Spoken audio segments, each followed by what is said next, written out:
Miss Ka Abra Vlogs.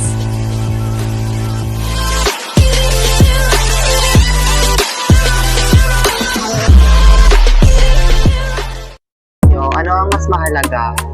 Kagandahang panlabas o kagandahang panloob?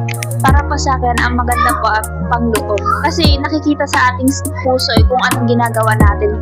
Like kung kaibang ugali natin or magandang ating ugali, doon nakikita mo kung anong puso mo or ibig sabihin yung ginagawa mo. Kasi ang mga sa atin kailangan talaga hindi lang po sa panglabas or kasi para sa akin ang pangloob talaga kung ano yung nararamdaman natin. Yung panlabas sa akin parang pakiramdam ko lang kasi yung kunyari panlabas parang plastic ka kung anong ginagawa mo dahil parang kailangan. Hindi yung kasi yung panloob kung anong pusang loob mo talagang ginagawa talaga.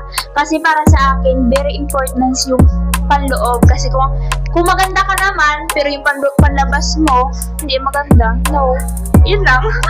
Thank you for your answer.